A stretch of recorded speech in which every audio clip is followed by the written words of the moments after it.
Kakinada municipal corporation పరిధిలోని అత్యంత విలువైనటువంటి భూముల వ్యవహారంలో ఆంధ్రప్రదేశ్ హైకోర్టులో వాడి వేడి పరిణామాలు చోటు చేసుకున్నాయి. దద్దరిల్లింది వాదనలతో కోర్టు. సింగిల్ జస్టిస్ జడ్జి మీద ఆరోపణలు చేస్తాం మీద మెమో దాఖలు చేయడం మీద ప్రధాన న్యాయమూర్తి ధర్మాసనం తీవ్ర అసహనాన్ని ఆగ్రహాన్ని వ్యక్తం చేసింది. న్యాయ వ్యవస్థ యొక్క ప్రతిష్టని దిగదార్చేలాగా లేదా న్యాయమూర్తుల మీద నిరాధారమైనటువంటి ఆరోపణలు చేసేలా వ్యవహరిస్తే మేము ఎట్టి పరిస్థితుల్లో యాక్సెప్ట్ చేయము అని చీఫ్ జస్టిస్ ధర్మాసనం ఒక గట్టి స్పష్టతనిచ్చింది. కాకినాడలోని Jayendra Nagar residents welfare association ప్రజా ప్రయోజనాల కోసం మున్సిపల్ కార్పొరేషన్కి కొంత విలువైనటువంటి భూమి అనేది ఇవ్వడం జరిగింది.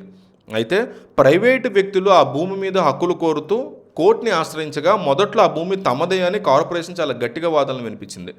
కానీ ఆ తర్వాత ఉన్నట్టుండి వైఖరి ఒకసారిగా మార్చేసుకుని మాకు ఏమాత్రం సంబంధం లేనట్టుగా వ్యవహరించడం వెనక భారీ కుట్ర దాగి ఉంది అనేటువంటి అనుమానాలు క్లియర్ కట్గా వ్యక్తమయ్యాయి. ప్రభుత్వ భూముల్ని కాపాడాల్సిన వారే అక్రమార్కులతో కుమ్మక్కయ్యి కోట్ల రూపాయల ఆస్తిని పక్కదారి పట్టించేలాగా వ్యవహరించారు అనే ఆరోపణలు చాలా గట్టిగా వచ్చాయి. ఈ వివాదం మీద గతంలో విచారణ చేపట్టినటువంటి సింగిల్ జడ్జ్ ధర్మాసనం సమస్త వాస్తవాల్ని వెలకి తీయడానికి ఏసీబీ ఆదేశాలు ఇచ్చింది. ఏసీబీ చేయమని విచారణ సింగిల్ జడ్జి ఇచ్చినటువంటి దాన్ని సవాల్ చేస్తూ ప్రభుత్వ న్యాయవాది ఇచ్చినటువంటి అప్పీల్తో పాటు న్యాయవాది రాహుల్ చౌదరి వ్యవహరించినటువంటి తీరు తీవ్ర వివాదాస్పదమైందని చెప్పుకోవచ్చు. సింగిల్ జడ్జి మీద నమ్మకం లేదు అంటూ రాహుల్ చౌదరి మెమో దాఖలు చేయడం, అలాగే న్యాయమూర్తి మీద అనుచితమైనటువంటి ఆరోపణలు చేయడం మీద ప్రధాన న్యాయమూర్తి జస్టిస్ లీజా గిల్ ధర్మాసనం చాలా తీవ్రంగా స్పందించింది. ఈ కేసులో జస్టిస్ హరినాథ్ మీద ఆరోపణలు చేయలేదు అని ఎలా అంటారు మీరు అని ఘాటుగా ప్రశ్నించింది ధర్మాసనం. న్యాయమూర్తుల యొక్క విచారణ తీరుని తప్పుపడటం అనేది నిరాధారంగా చేయడం అనేది కోర్టు ధిక్కరణే కదా అంది కోర్టు.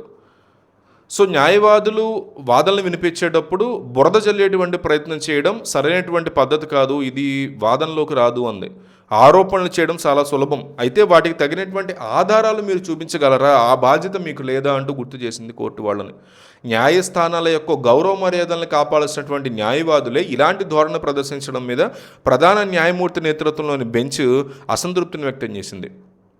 ఇలాంటి అభ్యంతరకర పోకడల్ని ఏమాత్రం ఉపేక్షించబోము మేము అని తేల్చి చెప్తూ ఈ మొత్తం వ్యవహారం మీద తదుపరి చర్యలకు సిద్ధమైంది కోర్టు. సో దీని మీద మీ అభిప్రాయం ఏంటి, ప్రజలు ఏమనుకుంటున్నారు దీని గురించి అనేది కామెంట్ చేయండి.